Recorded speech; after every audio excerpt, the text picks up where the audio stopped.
अथा षोडशोऽध्यायः 16वां अध्याय महाकालेश्वर ज्योतिर्लिंग के प्राकट्य का वर्णन। ऋषि बोले, हे सूत जी, आप व्यास जी की कृपा से सब कुछ जानते हैं। इन ज्योतिर्लिंगों की कथा सुनकर हमें तृप्ति नहीं हो रही है। अतः हे प्रभु, हम लोगों पर विशेष रूप से अतुलनीय कृपा करके अब आप तीसरे ज्योतिर्लिंग का वर्णन कीजिए। सूत जी बोले, हे ब्राह्मणों, आप श्रीमानों की संगति प्राप्त कर मैं धन्य एवं कृतकृत्य हो गया, क्योंकि सज्जनों की संगति धन्य होती है। अतः मैं इसे अपना सौभाग्य मानकर पवित्र पाप का नाश करने वाली तथा दिव्य कथा को कहूँगा। आप लोग आदर पूर्वक सुनिए। शिवजी को प्रिय परम पुण्यमयी, संसार को पवित्र करने वाली तथा समस्त प्राणियों को मुक्ति देने वाली मनोहर अवंती नामक एक प्रसिद्ध नगरी है।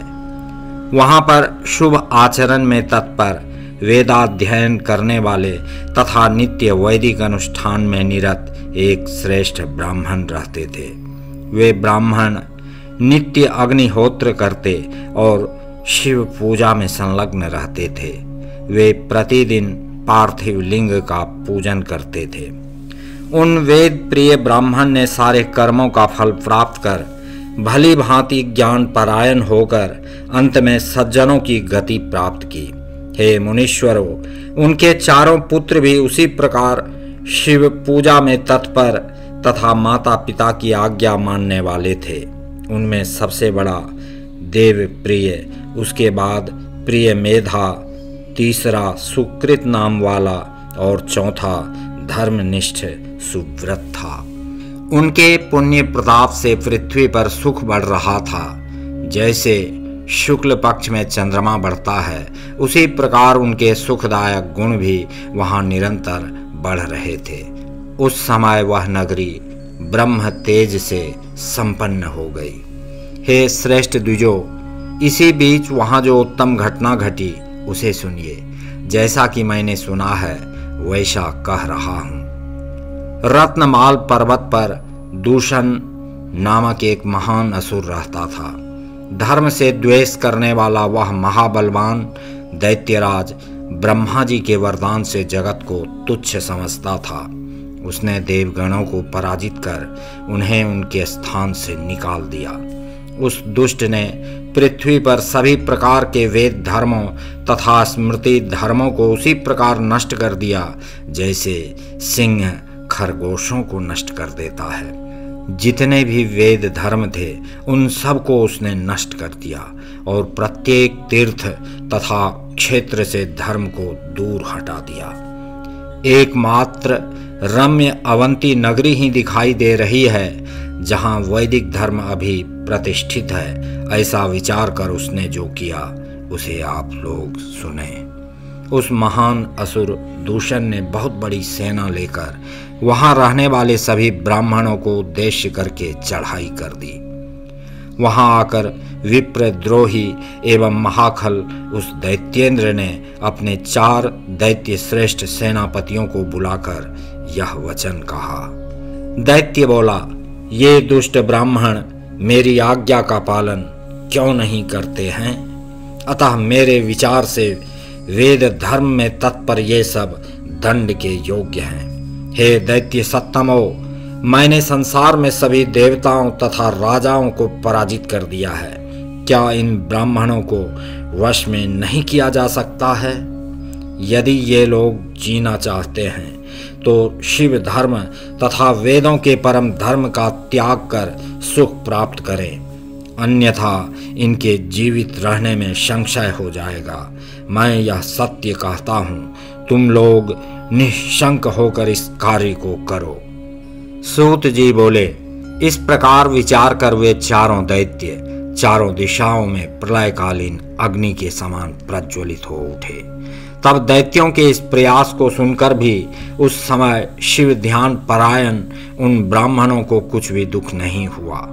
उस समय वे ब्राह्मण शिव ध्यान से रेखा मात्र भी विचलित नहीं हुए और धैर्य धारण किए रहे। शिवजी के आगे वे बेचारे दैत्य क्या हैं। इसी बीच वह उत्तम नगरी दैत्यों से व्याप्त हो गई। तब उन दैत्यों से पीड़ित सभी लोग ब्राह्मणों के पास आए। लोग बोले, हे स्वामियों, अब क्या करना चाहिए? वे दुष्ट आ गए हैं, उन्होंने बहुत से लोगों को मार डाला, इसलिए हम लोग आपके पास आए हैं। सूत जी बोले, उन लोगों की यह बात सुनकर शिव में सदा विश्वास करने वाले वे ब्राह्मण वेद प्रिय के पुत्र उन लोगों से कहने लगे।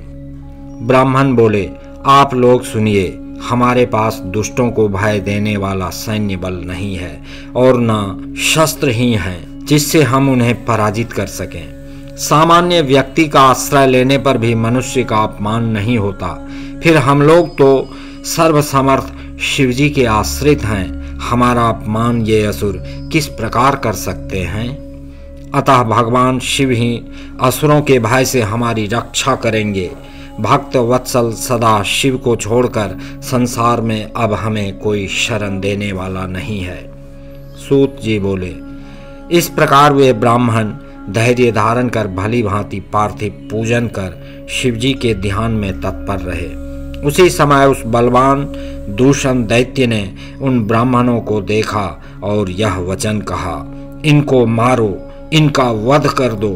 किंतु शिव के ध्यान में परायण उन वेद प्रिय के पुत्रों ने उस दैत्य के द्वारा कहा गया वचन नहीं सुना। उसके बाद ज्यों ही उस दुष्टात्मा ने उन ब्राह्मणों को मारना चाहा, तभी उस पार्थिव के स्थान पर शब्द करता हुआ एक गड्ढा हो गया। उस गड्ढे से विकट रूपधारी महाकाल नाम से विख्यात दुष्टों का संहार करने वाले एवं सज्जनों को गति देने वाले शिवजी प्रकट हो गए। अरे दुष्ट, मैं महाकाल हूँ और तुम्हारे जैसे दुष्टों के लिए महाकाल रूप में प्रकट हुआ हूँ। तुम इन ब्राह्मणों के समीप से दूर भाग जाओ। ऐसा कहकर महाकाल शंकर ने हुंकार मात्र से ही सैन्य सहित उस दूषण को शीघ्र भस्म कर दिया। उन्होंने कुछ सैनिकों को मार डाला और कुछ सेना भाग गई। उन परमात्मा शिव ने वहीं पर दूषण का वध कर दिया। जिस प्रकार सूर्य को देखकर अंधकार पूर्ण रूप से नष्ट हो जाता है, उसी प्रकार शिव को देखकर उसकी सेना विनष्ट हो गई। उस समय देवताओं की दुंदुभियां बजने लगीं और फूलों की वर्षा होने लगी। ब्रह्मा विष्णु आदि सभी देवता वहां पर उपस्थित हो गए।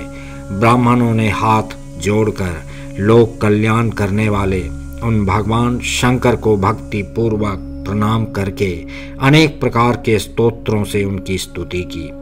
तब महाकाल रूपधारी स्वयं महेश्वर ने प्रसन्न होकर उन ब्राह्मणों को आश्वस्त करके उनसे कहा, वर मांगिए। तब यह सुनकर वे सभी ब्राह्मण हाथ जोड़कर तथा सिर झुकाकर भक्ति पूर्वक शिवजी को प्रणाम करके कहने लगे। द्विज बोले, हे महाकाल, हे महादेव, दुष्टों को दंड देने वाले हे प्रभो, हे शंभो, हे शिव, आप हमें संसार सागर से मुक्ति दीजिए। हे शिव, हे शंभो, हे प्रभो, आप संसार की रक्षा के लिए यहीं पर निवास करें और अपने दर्शन करने वाले मनुष्यों का आप सदा उद्धार कीजिए। सूत जी बोले, उनके ऐसा कहने पर शिवजी उन्हें सद्गति प्रदान कर भक्तों के रक्षार्थ उस परम सुंदर गर्त में स्थित हो गए। इस प्रकार वे ब्राह्मण मुक्त हो गए और वहां चारों दिशाओं में एक कोस परिमाण वाला स्थान लिंग रूपी शिवजी का कल्याणमय क्षेत्र हो गया। तभी से महाकालेश्वर नामक शिव पृथ्वी पर प्रसिद्ध हुए। हे द्विजो, उनका दर्शन करने से स्वप्न में भी कोई दुख नहीं होता है। जो मनुष्य जिस जिस कामना की अपेक्षा करके उस लिंग की उपासना करता है, वह उस मनोरथ को प्राप्त कर लेता है और परलोक में मोक्ष भी प्राप्त करता है। हे सुव्रतो, महाकाल की उत्पत्ति तथा उनका माहात्म्य मैंने कह दिया। अब आप लोग और क्या सुनना चाहते हैं?